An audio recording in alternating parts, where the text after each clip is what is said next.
Bonjour et bienvenue. Nous sommes donc ravis de vous retrouver. Il s'agit de la 9e conférence en ligne qui est organisée par le Palais des Beaux-Arts, des conférences très suivies, appréciées. Donc, merci d'y participer. C'est très encourageant et enthousiasmant même. Et aujourd'hui, nous sommes particulièrement heureux d'accueillir Boris Bernabé, qui initialement avait été invité par le musée dans le cadre de visites bien spécifiques, intitulées Un midi, un regard, qui proposait donc des regards singuliers, inattendus sur les œuvres du musée. Elle se déroule donc habituellement au cœur des collections. Ces face-à-face et ces déambulations dans les galeries ne sont plus possibles. Donc c'est sous la forme d'une conférence que vous avez accepté, Monsieur Bernabé, de livrer votre regard sur certaines des œuvres du musée, celles qui vous parlent le plus, dans votre domaine de prédilection finalement, qui est la justice. Alors peut-être quelques mots de présentation.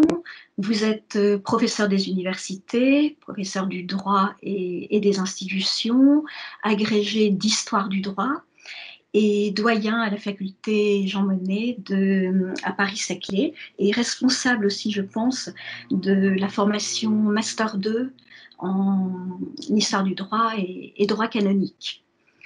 Donc, au vu de tous ces titres et de ces fonctions, pourquoi aujourd'hui une intervention dans le cadre du Palais des Beaux-Arts, ou ce qui aurait dû être ce cadre? C'est en fait avant tout parce que, en tant qu'enseignant en droit, vous avez, à mon avis, une singularité, une originalité même très très grande. C'est celle d'appuyer votre enseignement sur des lectures d'œuvres. Et ces œuvres, évidemment, sont en lien avec la justice, et vous considérez qu'elles ont beaucoup à nous apprendre sur l'éthique, le droit, la justice et son histoire. Et puis, il y a aussi autre chose, c'est qu'elles convoquent plusieurs temps, le temps du récit, le temps de la peinture ou de la sculpture, et puis peut-être même notre temps, le 21e siècle.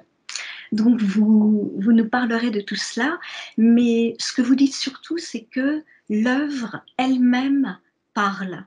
Elle dit autre chose, peut-être mieux que ce que les écrits peuvent en dire. Donc, eh bien, on va écouter parler les œuvres à vos côtés. Je voudrais juste, enfin, je me permets de faire un petit rappel parce que je voulais préciser que notre collaboration au musée avait débuté en 2011. C'était, je pense, sur l'initiative de votre collègue, Madame Robaszewski, qui avait retenu une visite au musée pour ces élèves qui sont aussi vos étudiants en classe préparatoire à l'École nationale de la magistrature. Et cette visite portait sur les grands jalons de l'histoire de l'art. Et très vite, finalement, puisque chaque année cette visite a eu lieu, elle s'est très très vite complétée d'un focus, d'un deuxième volet sur l'art et la justice, parce que évidemment c'est une très belle matière à explorer, et à l'époque c'était une première pour le musée. D'autre part, cette visite-là en particulier, elle s'est transformée là aussi de façon naturelle. Elle est devenue une visite à deux voix, la vôtre et la mienne, et vous y avez apporté donc votre voix, mais aussi votre œil, un œil de juriste, spécialiste des affaires de justice, et donc vous nous avez donné un nouvel éclairage. Donc c'est ce regard, cet éclairage que vous allez nous proposer. Donc je vous laisse volontiers la parole. Merci. Merci beaucoup, madame. J'espère que vous m'entendez tous. Merci beaucoup pour vos mots, votre présentation, et qui ouvre cette conférence et qui est au fond dans mon esprit comme une suite, en effet, de nos échanges depuis maintenant 10 ans. Échanges toujours passionnants. Et je dois reconnaître que ce Palais des Beaux-Arts, qui recèle des œuvres majeures et tout à fait singulières aussi, m'a beaucoup appris, en fait, m'a beaucoup appris, et c'est aussi grâce à vous que, on va le voir à travers de quelques œuvres, j'ai pu euh, accepter, disons, j'ai pu recevoir quelques-unes de ces œuvres dont j'ignorais tout et qui ont pu faire l'objet d'une réflexion. Alors justement, vous l'avez dit, je ne suis pas historien de l'art. Et je veux que tout le monde l'entende bien ici, je ne suis pas historien de l'art, et donc je ne prétends pas à donner des détails euh, que pourraient donner des historiens de l'art, et voilà, je ne prétends pas à cette science-là. C'est donc en juriste, vous l'avez dit, que je vais aborder certaines œuvres du palais qui seront étendues d'autres œuvres. J'ai proposé à ce que les œuvres du palais puissent être augmentées d'œuvres qui ne sont pas dans le palais des Beaux-Arts, pour que le propos que je vais vous donner soit compris dans une globalité, et aussi dans une forme de rapidité, puisque nous avons un peu moins d'une heure pour nous promener dans les allées de ce palais et nous arrêter devant quelques-unes de ces œuvres majeures qui nous disent beaucoup. Et vous l'avez aussi bien dit, alors c'est audacieux de demander à un juriste d'avoir un regard sur des œuvres d'art, en particulier des peintures, mais ce que j'en retire, moi, c'est justement autre chose, vous l'avez dit, que ce que montre l'œuvre. Et ça, je voudrais bien insister en introduction. Euh, je, je, je ne m'attarde pas seulement, enfin, les œuvres ne m'intéressent pas seulement par ce qu'elles montrent, mais par ce qu'elles sont, par le travail que l'on découvre, le travail du peintre, ou alors du sculpteur, on va voir, il y a une sculpture, que l'on découvre derrière ce que les œuvres montrent. Voilà, les œuvres parlent, par exemple, nous verrons tout de suite un diptyque de Dirk Boots. Alors, je ne sais pas si vous pouvez l'afficher maintenant. Voilà. D'abord le paradis, ensuite la chute des damnés. Vous voyez, ces œuvres, celle-ci, le paradis, voilà, et maintenant la chute des damnés, montre quelque chose. Elle montre le trajet vers le paradis, et elle montre la chute dans les enfers, ou dans l'enfer. C'est ce qu'elle montre. Mais ce qui m'intéresse, moi, en tant que juriste et en tant qu'historien du droit, dans ces œuvres, c'est ce qu'elles sont profondément, ce qu'il y a derrière ce qu'elles montrent. Parce que si, au fond, je m'en tenais à ce qu'elles montrent, je me transformerais en un historien de l'art. Et ce qui m'intéresse donc, moi, c'est ce qu'elles sont en tant qu'elles disent quelque chose du droit et de la justice. Bon, je me suis demandé si le titre de cette conférence devait être l'art, la justice et le droit, mais il est, en tout cas pour un historien du droit comme moi, évident que la justice et le droit ont, ont, ont plus que quelque chose en commun. C'est la même chose. Bon. Alors, pourquoi commencer d'ailleurs aussi tard, vers 400? Alors, on verra que juste après, il y a un petit, un très léger retour en arrière, mais enfin, c'est pas très grave. Je commence par Dirk Boots, bien sûr, qui est une œuvre, euh, une des œuvres majeures du Palais des Beaux-Arts, bien sûr, représentant de la peinture flamande ici du XVe siècle. Bon, vous connaissez peut-être plus Van Eyck, Hans Memling ou Rogier van der Weyden, mais Dirk Boots est l'un des meilleurs représentants de cette peinture flamande de cette époque. Vous connaissez d'ailleurs peut-être une scène, hein, dernier repas du Christ qui se trouve à Louvain, ou une déploration magnifique qui se trouve au Louvre. Bien, ce diptyque ici, paradis et chute, paradis et enfer, m'intéresse. Pourquoi? Alors, on pourrait dire beaucoup de choses sur l'iconographie, on pourrait dire beaucoup de choses sur ce que, d'autres peintres, comme Jérôme Bosch, par exemple, ont pris à dire. Mais ça, encore une fois, c'est en juriste que je veux aborder ces œuvres. Et cette œuvre-ci m'intéresse. Pourquoi? Elle m'intéresse parce qu'il s'agit bien d'un jugement. Entre le paradis, le chemin vers le paradis et cette chute vers l'enfer, qu'y a-t-il? Il y a le fruit d'un jugement. Voilà. Il y a un jugement qui se trouve ici à répartir, à trier les âmes, bien entendu.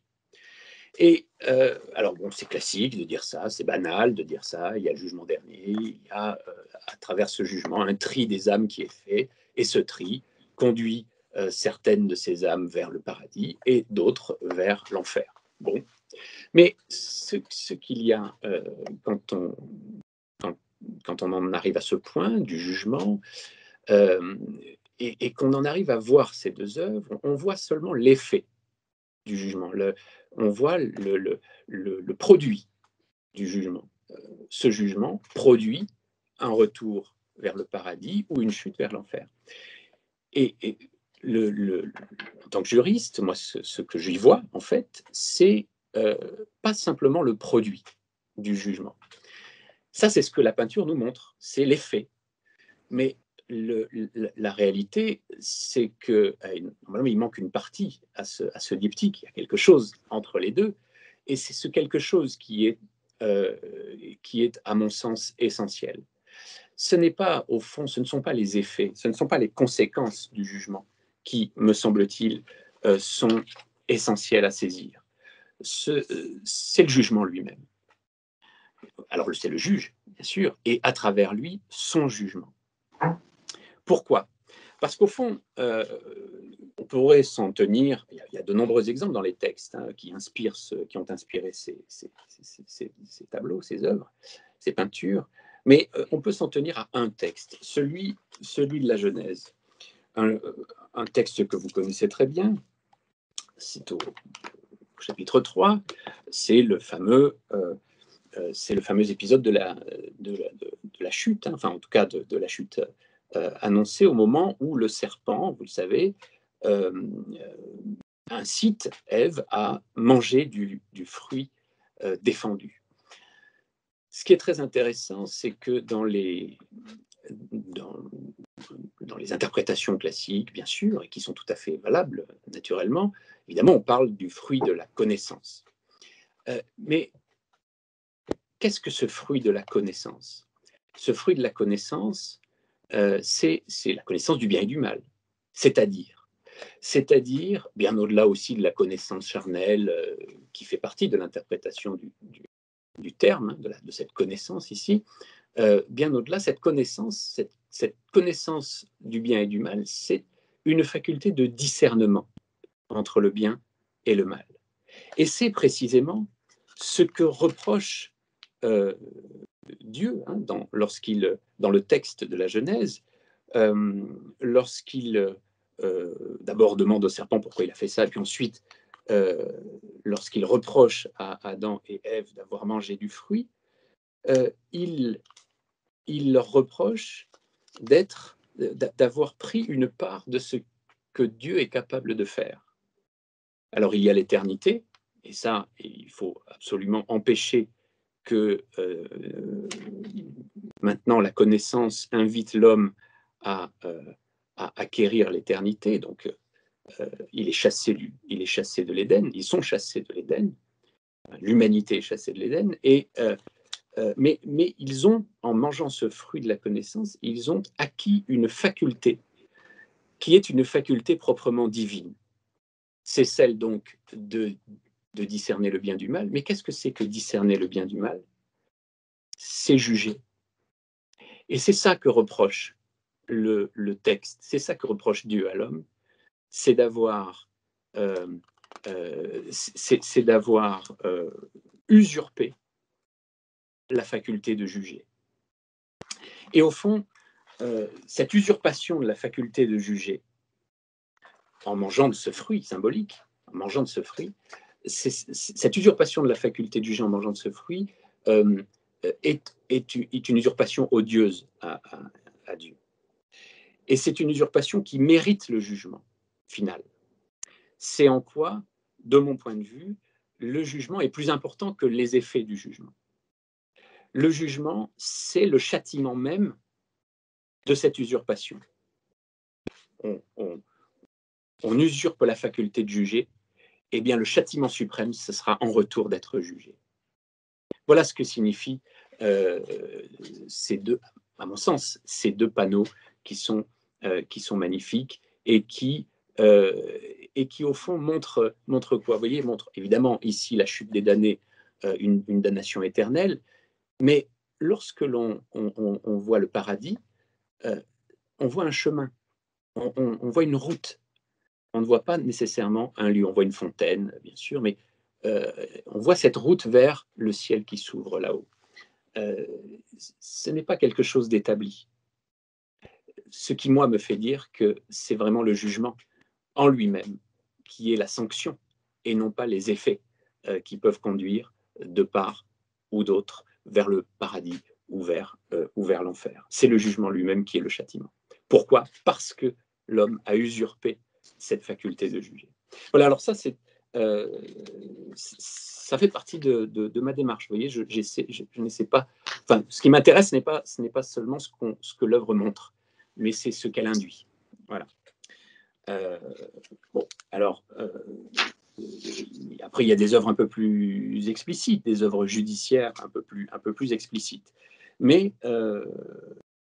au fond, voilà, c'est ce qui m'intéresse. Alors, avant de passer à une autre œuvre et de vous montrer ce que peut se cacher derrière cette œuvre pour le droit, est-ce qu'il y a des questions sur ces deux premiers panneaux? Non, pour l'instant, pas de questions particulières. Pas de questions.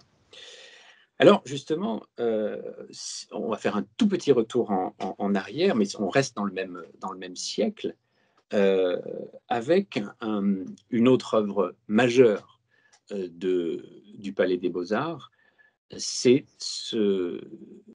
cette sculpture, ce panneau, alors qui a fait la gloire de Donatello, hein, puisque c'est cette sculpture fine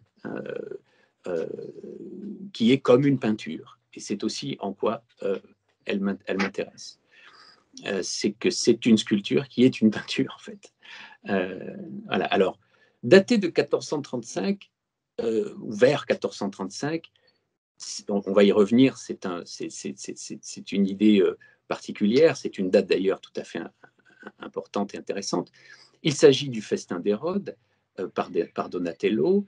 Il y a plusieurs versions du Festin d'Hérode de Donatello. Il y en a une notamment à Sienne, qui est encore un relief qui décore le baptistère de Sienne. Et qui, enfin, on retrouve certains détails de celle-ci. Bon, c'est intéressant que la datation soit vers 1435, parce que 1435, c'est une date particulière. C'est la date à laquelle, disons, Léon Battista Alberti, qui est un architecte, peintre et juriste florentin, a écrit et diffusé un texte qui s'appelle, qui est connu sous le nom de De Pictura ou Della Pittura, de la peinture. C'est un texte majeur puisque c'est l'un des textes fondateurs de la Renaissance artistique. C'est le texte qui théorise, qui met en théorie la perspective linéaire, la perspective mathématique en peinture. Alors, cette perspective, elle était déjà utilisée, cette perspective mathématique, toujours à Florence, du reste, puisque c'est à Florence que se trouve le point de rayonnement de cette renaissance picturale, artistique. Et c'est Brunelleschi qui, on est en 1415, disons, met en scène une première œuvre en perspective mathématique. Bon, et Alberti gravite dans tout cet entourage et va théoriser en 1435, dans cet ouvrage majeur, la théorie de la perspective. Et on a ici une œuvre précisément en perspective, une œuvre majeure du Palais des Beaux-Arts en perspective. Alors c'est très intéressant parce que on voit bien qu'il y a un tracé perspectif et que ce tracé perspectif est permis par une architecture.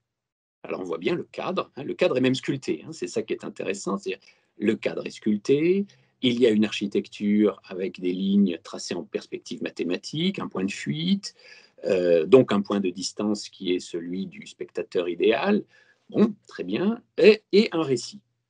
Le problème, c'est que, et c'est pour ça que 1435 peut poser un problème, c'est quand on dit 1435 pour cette œuvre de Donatello, on pense immédiatement que cette œuvre est une sorte de traduction, de mise en œuvre, même si j'ose dire, de la pensée d'Alberti et du De Pictura. Sauf qu'Alberti, dans son ouvrage, nous dit que le cadrage est une fenêtre sur l'histoire. Et cette histoire doit être donc une sorte de récit unique. C'est un récit unique. C'est-à-dire qu'il y a une intention, d'une certaine manière, il y a une action, un peu comme le théâtre classique, une action qui se déroule dans le cadre. Or, vous avez sous les yeux cette œuvre de Donatello qui ne montre pas une action, mais qui en montre deux. Alors, c'est le festin d'Hérode, c'est-à-dire ce moment où Salomé, la belle-fille d'Hérode, danse pour lui afin de venger d'une certaine manière sa mère, Hérodiade, qui s'est remariée donc avec le roi Hérode. Hérodiade veut la tête de Saint Jean-Baptiste parce que Saint Jean-Baptiste, justement, Jean le Baptiste, réprouve ce remariage, puisque c'est un mariage. Hérode se marie donc avec Hérodiade, qui était la femme de son demi-frère. Bon, c'est un peu compliqué parce qu'ils s'appellent tous Hérode, alors Hérode Philippe, Hérode Antipas, bref, Hérodiade.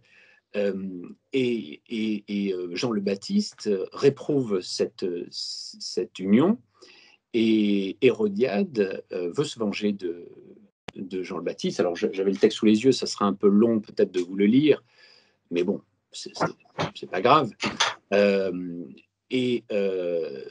Salomé va danser, elle va exécuter la fameuse danse des 7 voiles devant Hérode, et Hérode va prêter serment. Alors c'est ça qui est très intéressant, c'est qu'il prête serment. Vous savez que le serment est un des éléments, est un procédé juridique très sûr. C'est un serment qu'il prête, et il lui dit, je te donnerai même par serment, je te donnerai même, si tu le souhaites, la moitié de mon royaume, puisque tant tu as bien dansé, et je te fais cette promesse, cette danse magnifique m'a tant charmé que je te fais le serment de te donner, si tu le souhaites, la moitié de mon royaume. Mais ce qu'elle souhaite, c'est la tête de Saint Jean-Baptiste, la tête de Jean le Baptiste. C'est la tête de Jean le Baptiste qui est emprisonné, alors on voit ici en arrière-plan les grilles d'une prison, qui est emprisonnée, et elle veut sa tête. Elle veut sa tête parce qu'elle va demander à sa mère. Elle dit, mais je ne sais pas quoi demander. Et c'est sa mère qui lui dit, demande la tête du Baptiste. Et elle l'obtient. Et c'est ce que nous voyons à gauche. Donc à droite, vous avez la danse, quasiment au milieu en fait du panneau, vous avez la danse de Salomé. Et à gauche, vous avez le festin. Vous avez la table du festin sur laquelle est posée la tête de Jean le Baptiste dans un plateau, puisque c'est le soldat qui ramène cette tête sur le plateau.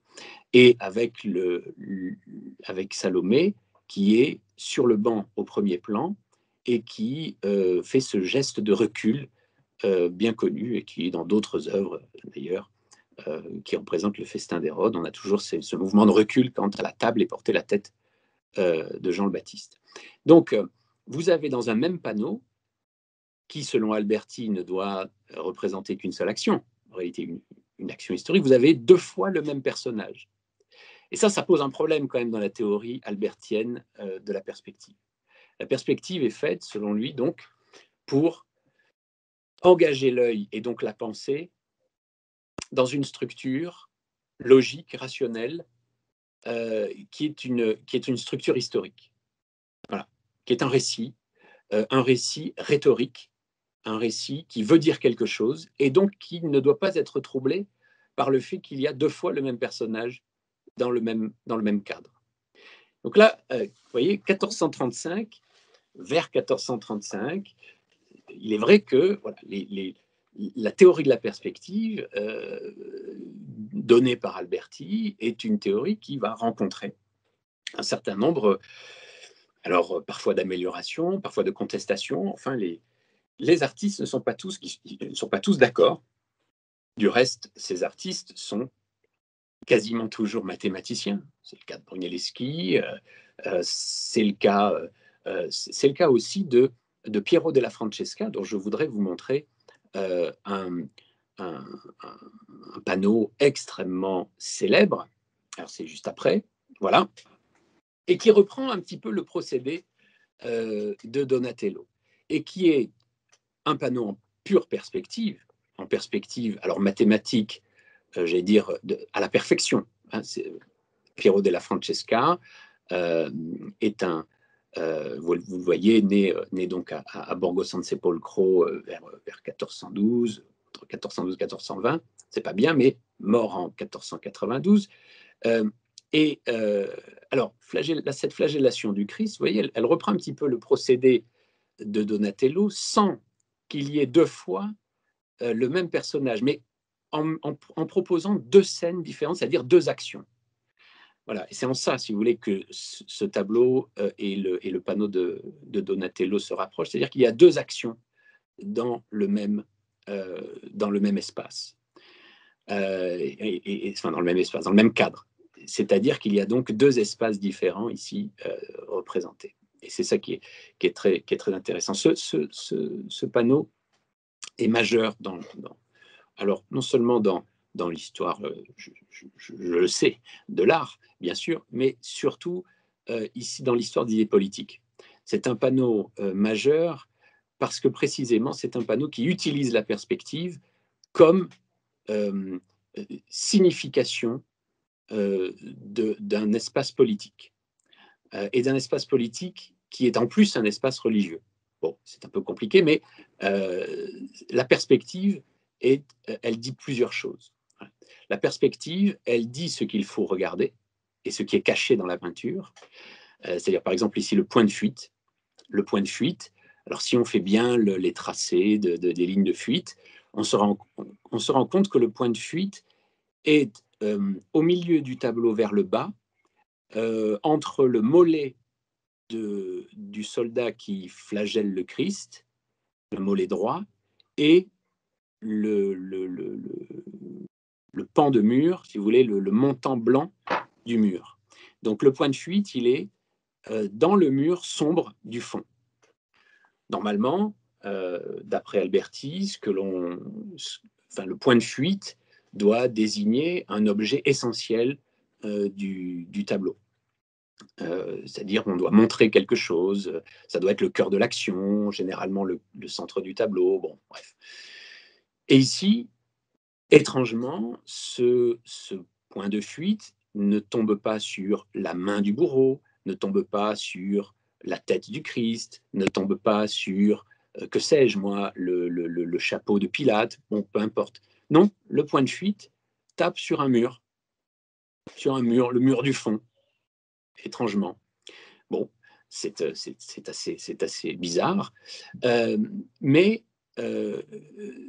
c'est un peu moins étrange lorsque l'on se rapproche de cette œuvre. Alors j'ai eu la chance de faire un petit pèlerinage en Italie pour voir les œuvres de Piero della Francesca. Ça, c'est les chances que l'on peut avoir ou que l'on peut se procurer, se fabriquer soi-même. Et je suis allé jusqu'à Urbino, jusqu'à la Galleria Nazionale delle Marche, donc le palais ducal, en fait, d'Urbino. Et ce tableau trône dans cette salle splendide. Et lorsqu'on se rapproche, on voit la matière du mur. Vous voyez à gauche le mur qui fait l'encadrement de la porte à gauche. Eh bien, on voit que c'est du marbre, une sorte de marbre rouge. Le peintre a pris le soin de peindre ce mur en marbre rouge. Et pourquoi ne l'a-t-il pas fait pour le mur de droite, pour le mur qui est ce mur du fond, là-bas, qui encadre une deuxième porte, celle-ci fermée? Pourquoi n'a-t-il pas pris le même marbre? Eh bien, on se rend compte, lorsqu'on s'approche de l'œuvre originale, que le mur est fait en une autre pierre que le marbre. C'est une pierre qu'on appelle de la serpentine aujourd'hui. Alors, qui s'appelle la serpentine depuis le XVIe siècle, mais qui signifiait déjà la pierre du serpent en grec lorsque Piero della Francesca a peint ce panneau. Pourquoi? C'est la pierre du serpent parce qu'elle est verte et qu'elle est écailleuse comme la peau d'un serpent. Depuis l'Antiquité, on sait qu'on assimile cette pierre à la peau d'un serpent. C'est de la serpentine. Évidemment, on sait que le serpent est le symbole du mal. Hein, et donc, le point de fuite tape sur ce mur qui est en serpentine. Et c'est ce que veut nous dire, en tout cas le peintre veut nous alerter sur l'objet même, l'objet caché du tableau. Alors, je suis peut-être allé un peu vite ici, mais que fait Piero della Francesca dans ce tableau? Piero della Francesca dans ce tableau met en... Je vais très vite, hein, je pourrais le démontrer, mais je l'affirme, il met en œuvre la pensée d'un théologien de son temps, qui est Nicolas de Cuse. Et Nicolas de Cuse se sert des mathématiques. C'est un théologien, mais mathématicien aussi, et juriste, encore un. Il est docteur en droit canonique de l'université de Padoue, Nicolas de Cuse, avant d'être le théologien que l'on connaît. Et Nicolas de Cuse élabore à partir des mathématiques une pensée à la fois théologique et politique très intéressante. Une pensée qui s'appuie justement sur une forme de mathématisation du monde, hein, et qui débouche sur une théologie de la coïncidence des opposés. Hein, ça, c'est le grand thème de Nicolas de Cuse, la coïncidence des opposés. Et voilà que le monde, la cité idéale, j'aurais pu vous présenter toujours un tableau qui est à Urbino, la cité idéale, hein, qui montre une ville vide, mais une ville architecturalement parfaite et parfaitement représentée en perspective. Voilà, cette cité idéale est une cité qui vit sous l'empire, évidemment, de la loi de Dieu, bien sûr. Hein, c'est un théologien qui parle, hein, c'est Nicolas de Cuse. Mais cette loi de Dieu, elle est d'une certaine manière, comment dire, elle se traduit de façon terrestre par les lois mathématiques. Voilà. C'est-à-dire qu'il y a un lien, selon Nicolas de Cuse et selon ceux qui l'ont suivi, il y a un lien entre les lois divines, bien sûr, les lois terrestres, bien sûr, mais ce lien, il se fait par les mathématiques. Et ce que fait Piero della Francesca ici, c'est de montrer, alors de montrer pas dans le sujet, qui est la flagellation du Christ, mais c'est de montrer à travers la perspective qu'il utilise, c'est-à-dire de façon très, très en dessous, de façon très implicite, c'est de montrer que les lois divines et les lois terrestres, disons, se rejoignent dans une même formule mathématique. C'est-à-dire, qui connaît les règles mathématiques peut accéder à la perfection de la loi divine. Ça, c'est quelque chose qui est remarquable et qui, du reste, va fonder justement une croyance très ferme en la supériorité de la loi à partir de la deuxième moitié du XVe siècle et surtout au XVIe siècle. C'est vraiment quand on étudie l'empire de la loi, si vous voulez, c'est véritablement à partir du XVIe siècle que la loi, la notion de loi supplante la notion de justice. Jusque-là, la loi n'était pas inconnue, bien sûr, mais c'était la justice qui était au-dessus de la loi. À partir du XVIe siècle, début du XVIe siècle, la loi acquiert un rang supérieur, et en particulier un rang supérieur à la justice. Et ce n'est pas totalement délié de cette pensée mathématique qui se déploie à partir de la Renaissance italienne, notamment à travers la perspective. Il y aurait beaucoup d'autres choses à dire sur ce tableau exceptionnel, en particulier revenant sur la perspective, parce que la perspective, c'est justement la coïncidence des opposés, vous avez compris. C'est-à-dire que la perspective, c'est la mise en œuvre de la pensée de Nicolas de Cuse. C'est-à-dire, vous avez des lignes de fuite qui convergent vers un point, le point de fuite. Ce sont des points opposés qui forment des lignes qui ne sont a priori, enfin qui sont parallèles chez Euclide, mais qui en réalité se rejoignent. Ce sont des parallèles qui se rejoignent. C'est pas possible. Euclide est très clair. Les parallèles ne se rejoignent pas. Et quand des lignes se rejoignent, elles ne sont nécessairement pas parallèles. Bon. Or là, c'est vraiment la coïncidence des opposés. La théorie de la perspective, c'est la coïncidence des opposés. Et du reste, Nicolas de Cuse, dans un opuscule très célèbre qui s'appelle le De Icona, qui est écrit en 1453. Donc moi, je pense, mais ça c'est un avis personnel, que la datation de l'œuvre est beaucoup plus tardive.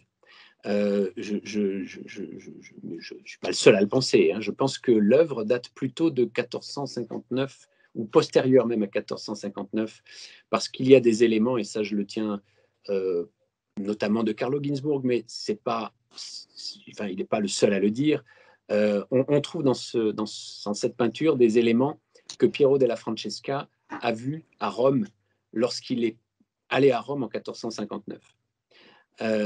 Donc, de mon point de vue, mais ce n'est que mon point de vue et je ne suis pas historien de l'art, cette peinture n'est pas peinte entre 1444 et 1478, enfin si 1478 nécessairement, mais pas avant 1459. Donc plutôt entre 1459 et 1478. Enfin, peu importe. Et que dit Nicolas de Cuse dans le De Icona? Et ça, c'est très intéressant. Alors, je vais essayer je vais vous le lire, ce qu'il dit dans le De Icona. Je vais vous le lire. Je vais retrouver le passage tout de suite. Voilà.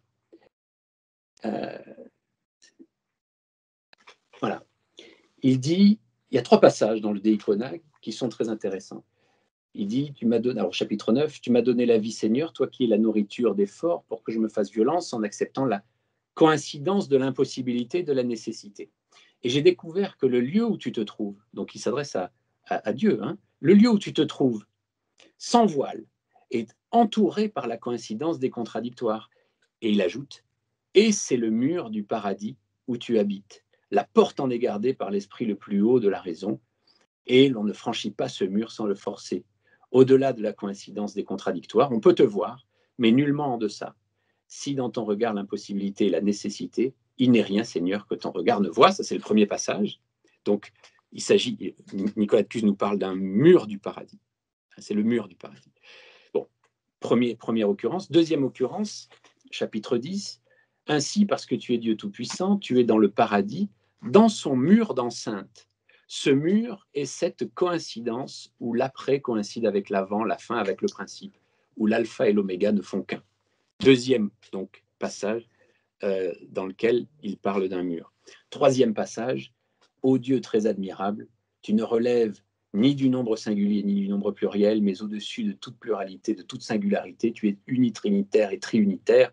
Je vois donc que dans le mur du paradis où tu es, mon Dieu, la pluralité coïncide avec la singularité, et ainsi de suite. Donc, 3 occurrences, 3 fois où il est question d'un mur du paradis qui, à mon sens, est peint par Piero della Francesca, ici, sous l'aspect de la serpentine.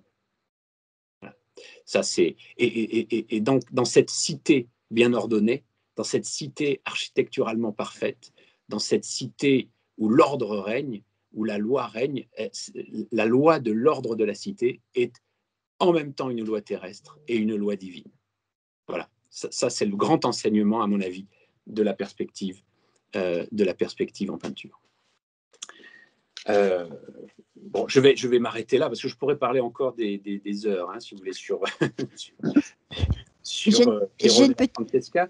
Alors, si peut-être Piero della Francesca, s'il y a peut-être le suivant que je voulais vous montrer quand même. J'ai une petite question entre deux, si je peux me permettre. Amélie qui demande comment pouvons-nous introduire ces œuvres dans une copie de culture générale en école nationale de magistrature en quelques lignes?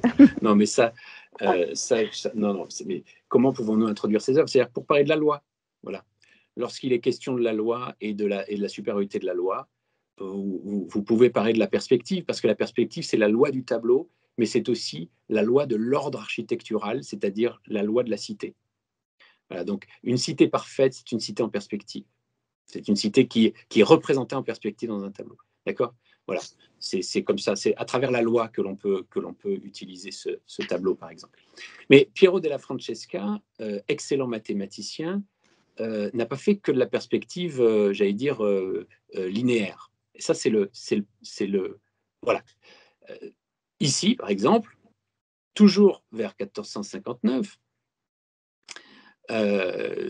il peint, c'est une fresque qu'il peint dans une petite église à côté du cimetière de Monterchi. Monterchi, c'est le village natal de sa mère. Elle vient de mourir et il veut lui rendre hommage. Il obtient le droit. Alors ça, c'est une œuvre personnelle. Hein, c'est pas une commande.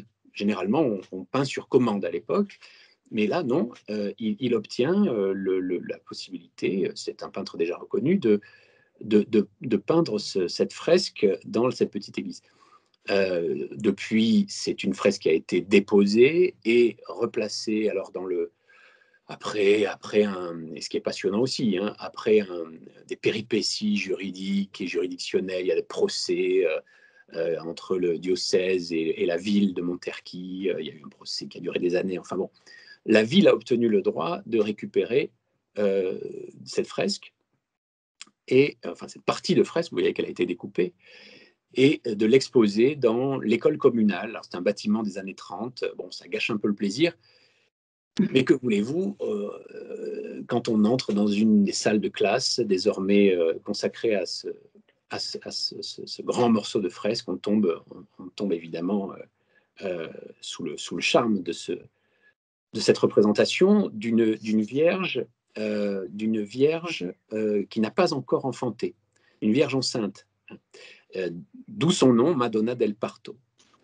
On attend la venue. Et on se dit, Piero della Francesca, qui à ce moment-là est un peintre qui fait de la magnifique perspective mathématique, on se demande pourquoi tout d'un coup a-t-il renoncé à cette perspective mathématique pour délivrer des secrets. Et en fait, alors je ne l'ai pas fait là, mais vous pouvez regarder ou le faire vous-même. En fait, il y a une perspective. Elle est plus strictement linéaire, c'est-à-dire faite avec des parallèles. Elle est circulaire. En fait, le matelas, le molleton de la tente est un molleton qui est tracé avec des lignes courbes, qui fait une sorte non pas de sphère, mais d'œuf. On peut retracer les lignes d'une sorte de cône ou d'un œuf arrondi, enfin d'un cône arrondi, et d'une ogive, si vous voulez. Et donc, la Vierge, c'est le pilier central, en fait, de cette ogive. Voilà. Alors là encore, il s'agit d'une mise en œuvre de la pensée de Nicolas de Cuse. Hein. Ça ne fait, pour moi, pas l'ombre d'un doute. Pas l'ombre d'un doute.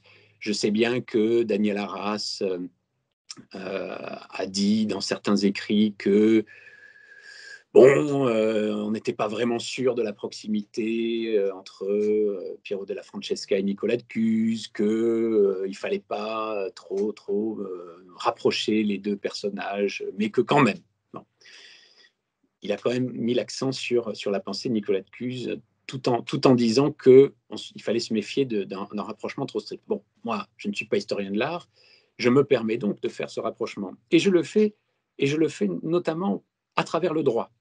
Je le fais à travers le droit, parce que donc Nicolas de Cuse est un juriste, et c'est un juriste qui a reçu des cours de droit à Padoue de deux personnages, de deux très grands juristes qui ont enseigné les présomptions. Et on a le manuscrit dans la bibliothèque Nicolas de Cuse qui se trouve à Bernkastel, hein, aujourd'hui, dans la bibliothèque de Nicolas de Cuse.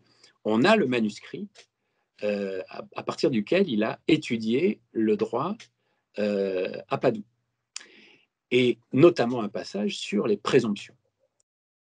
Et alors, je vous passe ce que sont en droit des présomptions, c'est tout à fait particulier, mais enfin, là n'est pas l'important. Ce qui est important, c'est que chez les juristes qui ont été ses maîtres, à Nicolas de Cuse, le mot présomption, praesumptio, en latin, a un synonyme, c'est le mot conjectura, conjecture. Et il se trouve que Nicolas de Cuse a écrit un ouvrage majeur qui s'intitule Les Conjectures, alors qui est un ouvrage de théologie, pas un ouvrage de droit, mais qui recèle à l'intérieur la pensée juridique de ses maîtres sur les présomptions. Et c'est ça qui est tout à fait fascinant. Vous avez chez Nicolas de Cuse ce mécanisme qui est un mécanisme de traduction. Il traduit un terme juridique en termes théologiques. Et ces conjectures rejoignent sa pensée sur la coïncidence des opposés. Ça, c'est tout à fait clair, hein, quand on lit les conjectures rejoignent la théologie de Nicolas de Cuse sur la coïncidence des opposés. Et ce que fait Piero della Francesca, à mon avis, dans cette fresque, dans cette peinture ici, de la Madonna del Parto, c'est de mettre en scène un moment particulier de la pensée de Nicolas de Cuse autour des présomptions. Alors, encore, je n'ai pas le temps de développer, mais une partie de la pensée sur les présomptions et sur les conjectures, évidemment, vous la trouvez dans les conjectures de Nicolas de Cuse, mais Nicolas de Cuse développe cette pensée sur les conjectures dans d'autres ouvrages, et en particulier dans un ouvrage de la fin de sa vie qui s'intitule « Le jeu de la boule ». Ça, Nicolas de Cuse était très familier de cette façon d'utiliser comme ça des exemples un peu de tous les jours pour illustrer sa théologie. Et le jeu de la boule, c'est précisément un jeu qui se jouait à l'époque, une sorte de curling de l'époque. Hein. Il fallait, avec une boule asymétrique qui ne roulait pas bien dans le bon sens, comme aujourd'hui une boule de pétanque, mais c'est justement l'inverse. Hein. C'était une boule de pétanque asymétrique, si vous voulez. Et il fallait toucher le centre d'un cercle plus loin. Voilà. C'est pour ça que je parle de curling de l'époque. Et c'est ce que nous avons ici sous les yeux. Alors, à travers des conjectures, on ne pouvait que conjecturer le centre, si vous voulez. Pour aller vite, Nicolas de Cuse disait qu'on ne pouvait que conjecturer le centre. L'humanité ne peut pas aller dans le centre. Dans le centre, il n'y a que la perfection, il n'y a que le Christ, il n'y a que Dieu. Vous voyez ? Donc, on ne peut qu'approcher ce centre. Et c'est ça, les conjectures. Et que fait Piero della Francesca ici, à travers sa perspective circulaire ?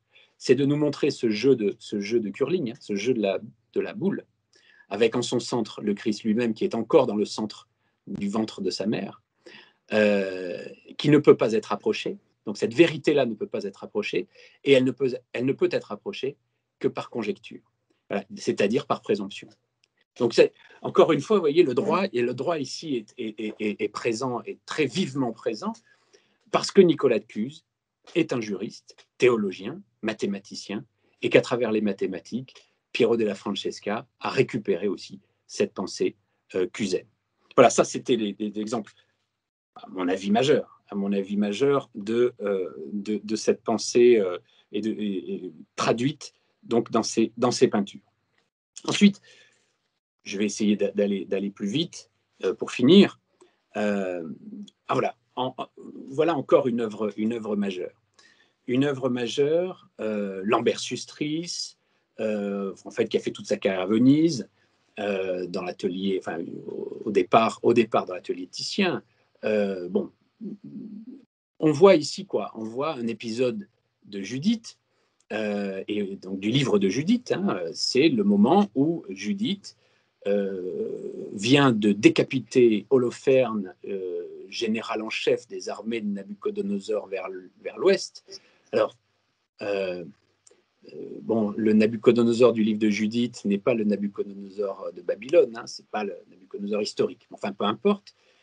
C'est un livre très particulier, le livre de Judith. Et que voit-on? On voit Judith qui prend la tête d'Holoferne et qui donc délivre sa ville des armées de Nabuchodonosor. Très bien. Ça, c'est ce que le tableau nous montre. Mais ce qu'il nous dit, ce qu'il est profondément, c'est un essai sur la preuve. Voilà. Pour rendre la justice, il faut des preuves.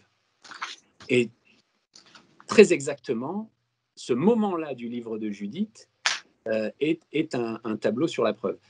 Bien sûr, c'est un tableau sur la pureté. Bien sûr, c'est un tableau sur la vérité. Bien sûr, Judith, pourquoi regarde-t-elle vers le ciel? Évidemment, elle regarde Dieu parce qu'elle commet un assassinat sous le regard de Dieu, et justement, Dieu lui permet ce meurtre à la condition qu'elle reste, c'est ce que nous dit le texte du livre de Judith, hein, on est vers le livre 13, entre le 8 et le 13, en le chapitre 8 et 13 du livre de Judith, il lui dit, en gros, je te permets ce meurtre si tu restes pur. Mais comment démontrer la pureté de retour dans sa ville? Comment démontrer à Dieu lui-même, sous le regard duquel elle commet ce meurtre, comment démontrer sa pureté? Alors évidemment, Dieu sait tout. Alors, il n'a pas besoin de preuves ni de témoins. Mais les autres, les membres de son village, de sa ville, eh bien, il fallait un témoin. Et le témoin, c'est la servante. C'est pour ça que, sauf chez Botticelli et quelques autres, vous avez le témoin.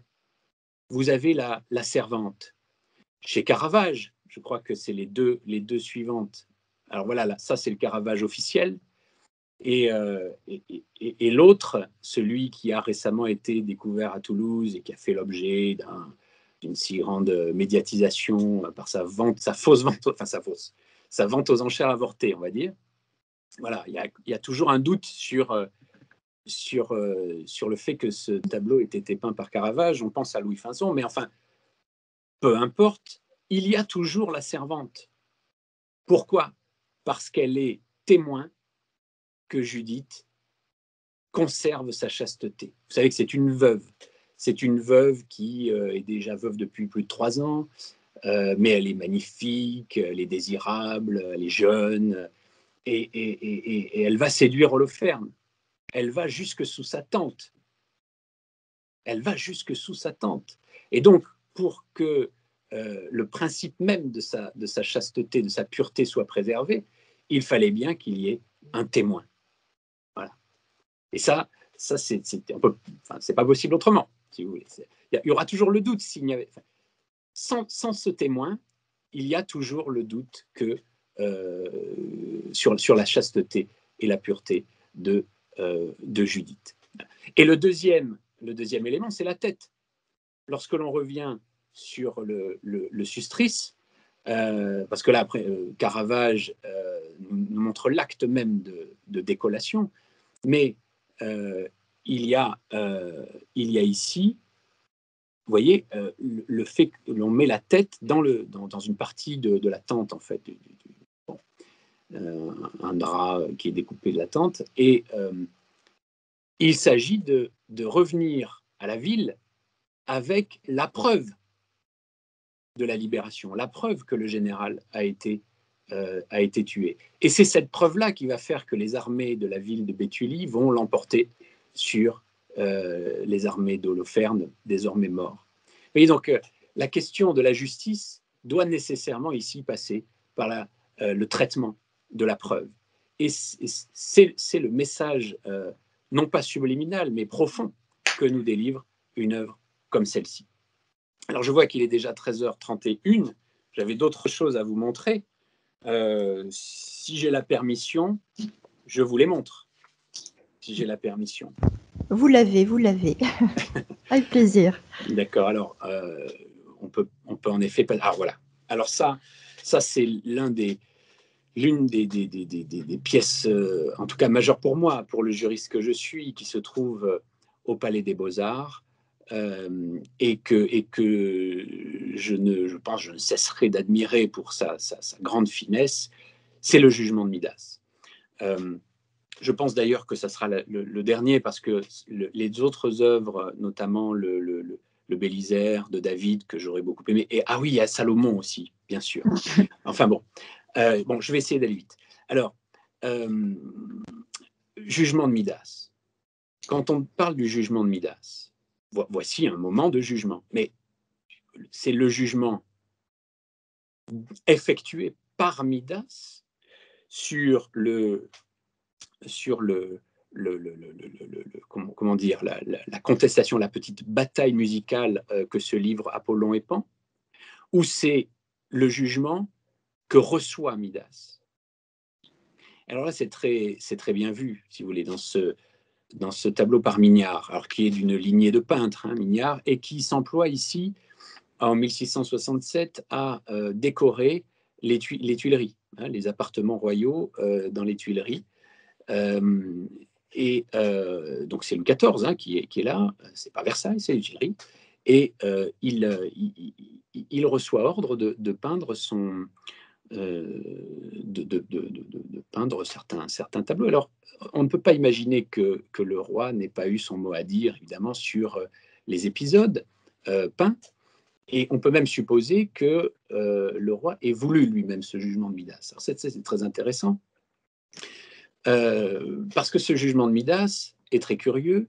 Il est à la fois très fidèle aux métamorphoses, au passage des métamorphoses d'Ovide, très très fidèle, jusque dans les couleurs. Vous voyez le drap qui entoure les reins d'Apollon à gauche est rose. Eh bien, Ovide parle de pourpre tyrienne. La pourpre tyrienne donne un rose, donne pas un rouge, donne un rose. Et il y a même, vous voyez là, le bras tendu d'Apollon, donc le bras droit, et il pointe son index vers Midas. Et alors on ne voit pas très bien là, mais quand on a l'œuvre en face de soi, on le voit. Entre le majeur et le pouce, il tient un objet. Cet objet, c'est le plectre. Le plectre, c'est cet instrument de bois ou de corne qui servait à pincer les cordes de la lyre. Et c'est un détail qui se trouve dans les métamorphoses. D'accord ?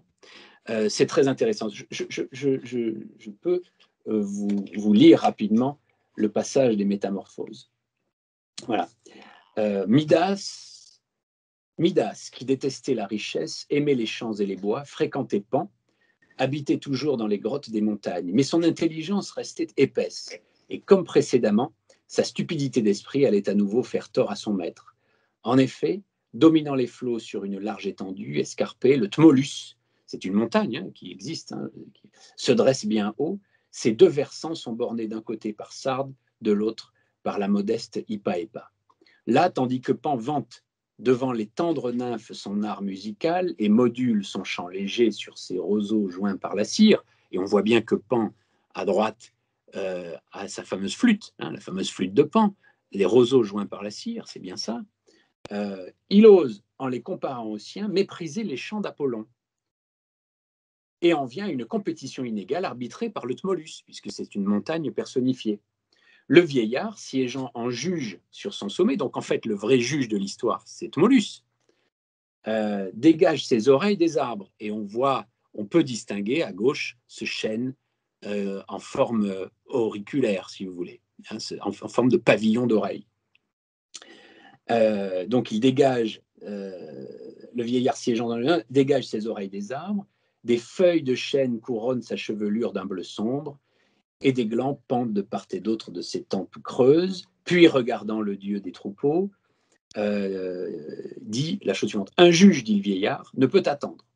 Pan faisant résonner sa flûte champêtre, et par son chant barbare charme Midas, qui justement était présent. Donc Midas n'est pas du tout juge ici, simplement un spectateur, un auditeur, qui est là et qui aime bien ce que fait Pan. Voilà. Après la prestation de Pan, le divin Tmolus se tourne vers Phébus, c'est-à-dire vers Apollon. La forêt qui le couvre suit le mouvement de son visage. Apollon, avec sa tête blonde, on voit bien qu'il a une tête blonde, ceinte de laurier du Parnasse, on voit bien la couronne de laurier, balaye le sol de sa robe teinte de pourpre tyrienne, on voit bien la robe teinte de pourpre tyrienne. Sur sa main gauche était posée une lyre sertie de pierre, on voit bien la lyre, et d'ivoire de l'Inde. Bon. De l'autre main, il tenait son plectre, je vous ai expliqué. Son maintien même révélait l'artiste. Alors, d'un pouce habile, il touche ses cordes, séduit par la douceur de la musique, Tmolus décrète que Pan doit baisser ses pipeaux devant la cithare. Ce jugement et l'avis du monde sacré agrée tout le monde. Ça, c'est très important parce que, en fait, le jugement agrée tout le monde. C'est-à-dire tout le monde est d'accord, il n'y a pas d'ambiguïté. Le juge ne va pas à l'encontre de l'opinion commune. Seul Midas, pourtant, dans sa conversation, le critique et le déclare injuste. Alors le dieu de Délos, c'est-à-dire Phébus, c'est-à-dire Apollon, ne supportant pas de voir ses oreilles stupides conserver un aspect humain, les étire en longueur, les emplit de poils blanchâtres, les rend instables à leur base et capables de mouvement. Les autres parties de son corps sont celles d'un homme, puni sur un seul point, il porte les oreilles d'un âne opalant, et on voit bien ici Midas porter ses oreilles d'âne. Alors, ce qu'il faut ici mettre en perspective, c'est justement ce qui se passe en 1667. En 1667, il se passe que les grands juges de l'État royal, que sont les magistrats au Parlement de Paris, essentiellement au Parlement de Paris, il y a d'autres parlements, mais enfin, essentiellement au Parlement de Paris, ces juges-là, dirigés à l'époque par un premier président qui s'appelait Guillaume de Lamoignon, étaient, disons, des magistrats assez indépendants du pouvoir. Alors, Louis XIV va trouver ça scandaleux, bien sûr, et il va les mettre au pas. Il va mettre au pas les juges, les grands magistrats, les hauts magistrats du Parlement, à travers une ordonnance qui, précisément, est publiée en 1667. C'est la fameuse grande ordonnance civile de 1667. Phébus, Apollon ici, c'est Louis XIV. Louis XIV qui se fait juge, finalement, se fait juge, en définitive, de celui qui se veut roi. C'est ce faux roi qui est un âne, en fait, Midas. Voilà. Il porte une couronne, il porte la pourpre, la vraie, celle des juges, rouge et noire du reste. La robe à l'intérieur est noire. C'est le juge. En fait, celui qui est Midas ici, il est peint sous les traits de Guillaume de Lamoignon. Et c'est cet âne qui porte une couronne, qui se veut roi à la place du roi. Voilà le message qui est ici présenté dans ce tableau merveilleux. C'est une double lecture. C'est le jugement de Midas qui est un âne, mais c'est Louis XIV qui juge Guillaume de Lamoignon, président du Parlement de Paris, qui se veut roi à la place du roi. Voilà. Et tout ça, évidemment, n'est pas anodin, et c'est un tableau à double lecture. Voilà.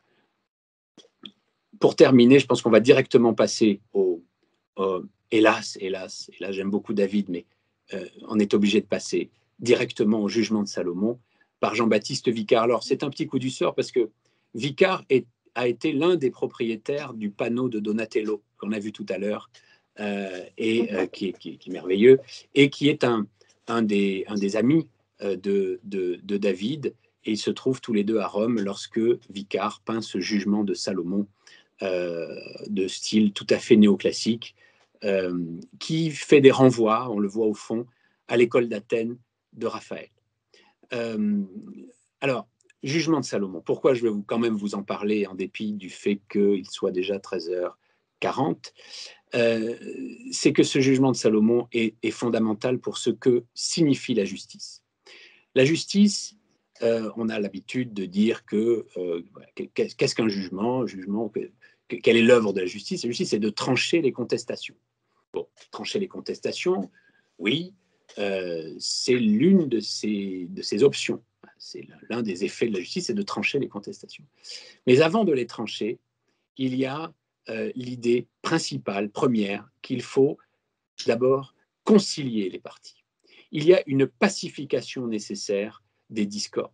Alors la pacification des discordes, c'est l'une des obligations que doit avoir le juge. Alors c'est pas moi qui le dis, ça se trouve dans la quasi-totalité des œuvres depuis l'Antiquité qui traitent de ce qu'on appelle l'office du juge. L'office du juge, jusqu'à la fin du XVIIe siècle, l'office du juge, c'est d'abord pacifier les discordes et, quand ce n'est pas possible, de trancher les contestations. Voilà. Et à partir de la fin du XVIIe siècle, à partir d'un auteur, d'un juriste qui s'appelle Domat, eh bien, la pacification est enlevée, est ôtée de l'office du juge. Et précisément, le jugement de Salomon est un moment qui rassemble ces deux parts de l'office, la part pacificatrice et le fait de trancher. Pourquoi? Alors, si on le voit bien, vous vous souvenez de ce qu'est le jugement de Salomon. Alors, c'est un texte un peu long, évidemment, mais voilà, je peux vous le lire rapidement. Alors vinrent chez le roi 2 femmes prostituées, et elles se tinrent devant lui. L'une des femmes dit: de grâce, mon seigneur, moi et cette femme, nous habitons dans la même maison, et j'ai eu un enfant auprès d'elle dans la maison. Or, le 3e jour, après mon enfantement, cette femme a eu également un enfant. Nous étions ensemble. Il n'y avait pas d'étranger avec nous dans la maison. Il n'y avait que nous deux dans la maison. Le fils de cette femme est mort pendant la nuit, car elle s'était couchée sur lui. Elle s'est levée au milieu de la nuit, a pris mon fils d'à côté de moi, alors que ta servante, elle parle d'elle, était endormie. Elle l'a couché sur son sein et a couché son fils, le mort, sur mon sein. Je me levai le matin pour allaiter mon fils, et voici qu'il était mort. Je l'examinai au matin, et voici que ce n'était pas le fils que j'avais enfanté. Mais l'autre femme dit: non pas, c'est mon fils qui est le vivant, et c'est ton fils qui est le mort. Et celle-là disait: non pas, c'est ton fils qui est le mort, et c'est mon fils qui est le vivant. Ainsi parlait-elle devant le roi. Le roi dit: celle-ci dit: c'est mon fils qui est le vivant et ton fils qui est le mort. Mais celle-là dit: non pas, c'est ton fils qui est le mort et mon fils qui est le vivant. Puis le roi dit: procurez-moi une épée. On apporta l'épée devant le roi. Le roi dit: fendez en deux l'enfant vivant et donnez-en la moitié à l'une, l'autre moitié à l'autre. Alors la femme dont le fils était le vivant parla au roi, car ses entrailles étaient émues à cause de son fils. Elle dit: de grâce, mon seigneur, donnez-lui l'enfant vivant et ne le mettez pas à mort. Mais l'autre disait: il ne sera ni à moi ni à toi, fendez-le. Le roi prit la parole et dit: donnez à celle-là l'enfant vivant et ne le mettez pas à mort, c'est celle-là qui est sa mère. Alors, ce passage extrêmement connu du premier livre des rois est souvent mal lu. Souvent mal lu parce que quand on dit le jugement de Salomon, vous savez, on dit c'est un jugement qui consiste à trancher la poire en deux. Mais en fait, trancher l'enfant vivant en deux, ce n'est qu'un jugement interlocutoire, c'est-à-dire un jugement avant le jugement définitif. Le jugement définitif, c'est celui qui attribue l'enfant à l'une des deux, évidemment.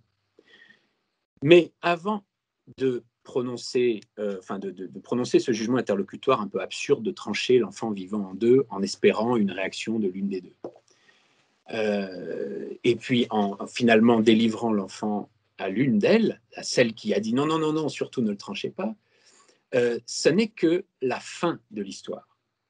En fait, ce jugement est véritablement un jugement très profond et très complet, parce que d'une part, il entend les deux parties, c'est-à-dire qu'il met en œuvre le principe, ce qu'on appelle le principe du contradictoire en droit. Donc, ce jugement montre bien que le principe du contradictoire est un principe déjà bien acquis à l'époque. Le juge, le roi, donc, va même faire le résumé des moyens, ce que doit faire normalement tout jugement ou tout arrêt de justice. Résumer les moyens des parties. C'est exactement ce qu'il fait. D'abord, il les entend toutes les deux. Ensuite, il résume ce qu'elles disent toutes les deux. Et ensuite, et c'est là le point important, le juge doit permettre aux parties de s'accorder. C'était là toute l'essence d'un bon jugement avant, je vous l'ai dit, le XVIIe siècle. Il fallait que le juge permette aux parties de s'accorder. C'est ce que fait Salomon. C'est ce que fait Salomon. Et d'ailleurs, il est bien ennuyé dans le tableau, à mon avis, il est bien ennuyé d'avoir à utiliser ce subterfuge de trancher l'enfant vivant en deux. Il est bien ennuyé, mais en même temps, c'est le seul moyen qu'il trouve pour tenter de faire en sorte que les parties s'accordent. Parce qu'en réalité, ce jugement interlocutoire, c'est une façon pour le roi de pousser les parties à s'accorder. Et du reste, c'est ce que fait l'une des deux. Elle dit, d'accord, ne le fendez pas, je renonce à mes prétentions sur cet enfant. Et aujourd'hui, c'est comme ça que se fait une conciliation. Une conciliation, ce n'est pas une transaction. Une transaction, vous savez, en droit, implique des concessions réciproques. Dans une conciliation, ce n'est pas une transaction, donc il n'y a pas nécessairement besoin de concessions réciproques. On peut renoncer à ses droits pour retrouver l'amitié ou l'amour d'un frère ou d'un père ou d'une mère, d'un parent. On peut renoncer à des prétentions sur un héritage, par exemple. Voilà. On préfère renoncer à ses droits pour retrouver autre chose. Et c'est ce qu'elle veut. L'une des deux femmes, ce qu'elle veut, et ne le tranchez pas. Je renonce à mes droits, à mes prétentions sur cet enfant. Donnez-le à l'autre. Et à partir de là, on se dit, mais tiens, voilà une proposition de conciliation qui aurait dû être acceptée par l'autre femme, qui aurait dû. Et c'est là que nous sommes tout à fait surpris, puisque l'autre dit, je rappelle le texte, l'autre dit, non pas, attendez, voilà, procurez-moi une épée, l'autre dit, il ne sera ni à moi, ni à toi, fendez-le. Alors, et c'est là qu'il va prendre sa décision définitive, qui est de le donner à l'autre. Mais pourquoi ? Pourquoi renonce-t-elle ? Pourquoi n'accepte-t-elle pas, ici, la proposition qui lui est faite de prendre l'enfant, cette femme ? C'est très curieux. L'autre dit, mais non, non, je renonce à tous mes droits pourvu qu'il vive, donnez-le lui. On devrait s'attendre à ce que l'autre, normalement, dise, ah bah, très bien, merci, donnez-le-moi, au revoir, tout va bien. Mais non, elle refuse. Elle dit, il ne sera ni à toi ni à moi, fendez-le. Pourquoi ? Alors ça, c'est très subtil. C'est que derrière tout ceci, derrière toute cette histoire, il n'y a pas simplement une revendication de la maternité sur un enfant, il y a une histoire d'infanticide. Il y a du pénal derrière. Il y a du pénal derrière, et l'infanticide, alors ça se retrouve dans les textes et dans les analyses hébraïques, l'infanticide est puni de mort. D'accord ? L'infanticide est puni de mort. Censé être puni de mort. Bon. Alors, il peut y avoir des interprétations différentes, mais enfin, normalement, c'est le risque que l'on prend en cas d'infanticide, même par accident. Même par accident. Et donc, si la femme qui a par accident étouffé son enfant accepte le don qui lui est fait de l'autre, du vivant, en fait, c'est là que c'est un peu compliqué à saisir, mais c'est le mouvement, c'est finalement se mettre en position de reconnaître que la femme qui renonce à l'enfant avait en effet valablement des droits sur celui-ci. Vous voyez, accepter par médiation, par conciliation, l'enfant, c'est reconnaître que la femme adverse, l'adversaire, avait en effet bien des droits sur cet enfant et qu'elle en était la mère. Et si elle accepte cet enfant, c'est donc qu'elle reconnaît que l'autre est la mère puisqu'elle y renonce à être la mère, et donc qu'elle-même est bien la coupable d'infanticide. C'est la raison pour laquelle, ici, elle renonce à la conciliation. Et Salomon, voyant cela, voyant au fond qu'il s'agissait d'une sorte d'aveu, ne va pas jusqu'à punir l'infanticide, mais va rendre l'enfant à la première. Voilà. Et c'est comme ça que la justice est correctement rendue. Et ici, alors ce tableau est très intéressant parce qu'il est une sorte de synthèse entre Raphaël et Poussin. Les deux tableaux suivants, je pense, les deux peintures suivantes, parce qu'il y a un tableau et une fresque.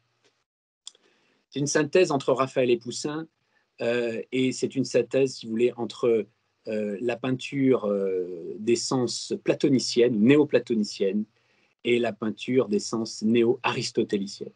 Vous avez une sorte d'absence de choix ici, de doute par Vicard, de doute presque assumé entre une position néo-platonicienne s'agissant de ce jugement de Salomon, et donc là il renvoie à Raphaël, et une position néo-aristotélicienne qui est celle de Poussin il y a des détails qui font penser à Poussin, bien sûr, et à son jugement de Salomon qui se trouve au Louvre. Et donc, il y a cette façon presque assumée de douter ou de pencher ou de ne pas choisir entre la vision de Raphaël et la vision de Poussin. Je pense que c'est les deux peintures qui suivent. Je ne sais pas si vous pouvez les diffuser. Voilà, ça c'est Raphaël. C'est le néoplatonisme de Raphaël. Et ensuite, vous avez Poussin. Voici Poussin, le Poussin du Louvre, le jugement de Salomon. Elle est très intéressante, celle-ci de Poussin, parce que si on lit bien le texte, on a l'impression que l'enfant est dans les bras de la mauvaise femme, l'enfant mort. En fait, elle devrait tenir l'enfant vivant. Mais il y a une explication très, très satisfaisante d'un historien de l'art, mais je n'ai pas le temps. Je n'ai pas le temps d'y revenir. Voilà. Je vais m'arrêter là, j'ai déjà bien dépassé, et je vous remercie de m'avoir écouté. Je vais peut-être juste, je ne sais pas si vous m'entendez, juste clore cet exposé qui était, je pense que tout le monde l'a reconnu, très riche, très foisonnant. On a tous envie de se replonger dans Nicolas de Cuse et Daniel Arras et de peaufiner justement la lecture de ses œuvres par celle de Raphaël ou Poussin. En tout cas, merci infiniment. Il aurait peut-être fallu encore plus de temps, mais en tout cas, c'est oui, très, très, très riche déjà, et merci beaucoup.